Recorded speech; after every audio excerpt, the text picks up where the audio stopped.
அன்பியும் YouTube இல்லந்தோறும் இறைசாட்சி உள்ளந்தோறும் மகிழ்ச்சி. உக்ரைன் அரசு தலைவருடன் திருத்தந்தை தொலைபேசி உரையாடல். திருத்தந்தை உக்ரைன் நாட்டு அரசு தலைவர் வோலோடிமிர் ஜெலென்ஸ்கி அவர்களுடன் தொலைபேசி வாயிலாக பேசியபோது மனிதாபிமான சூழல் குறித்து ஆலோசித்ததாகவும் போரினால் பாதிக்கப்பட்டு துயரப்படும் மக்களுக்கு தேவையான உதவிகள் சென்றடைவதை உறுதி செய்வதன் அவசியத்தை வலியுறுத்தியதாகவும் திருப்பீடச் செய்தி தொடர்பகம் தெரிவித்துள்ளது.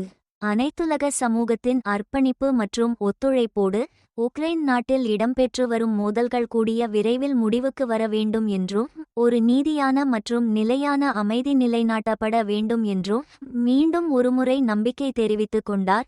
திருத்தந்தை 14ஆம் லியோ ஏப்ரல் 3 வெள்ளிக்கிழமையன்று திருத்தந்தை உக்ரைன் நாட்டு அரசு தலைவர் வோலோடிமிர் ஜெலென்ஸ்கி அவர்களுடன் தொலைபேசி வாயிலாக உரையாடியபோது இந்த தகவல்கள் பகிர்ந்து கொள்ளப்பட்டன என்று திருப்பீடச் செய்தி தொடர்பகம் தெரிவித்துள்ளது.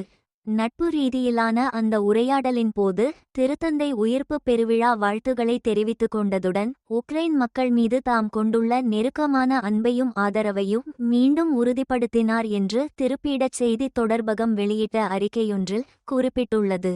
தொடர்ந்து இந்த உரையாடலின் போது மனிதாபிமான சூழல் குறித்து ஆலோசித்ததாகவும் போரினால் பாதிக்கப்பட்டு துயரப்படும் மக்களுக்கு தேவையான உதவிகள் சென்றடைவதை உறுதி செய்வதன் அவசியத்தை வலியுறுத்தியதாகவும் அந்த அறிக்கை தெரிவித்துள்ளது. மனிதாபிமான முயற்சிகளை ஊக்குவிப்பது குறித்த ஆலோசனைகளும் மேற்கொள்ளப்பட்டன. குறிப்பாக போர்க்கைதிகளை விடுவிப்பது தொடர்பான விவகாரங்கள் இதில் முக்கியமாக இடம்பெற்றன என்பது குறிப்பிடத்தக்கது. இந்த அன்பியம் யூடியூப் சேனலை நீங்கள் ஷேர் பண்ணுங்க, சப்ஸ்கிரைப் பண்ணுங்க, லைக் பண்ணுங்க. Wish you all the best.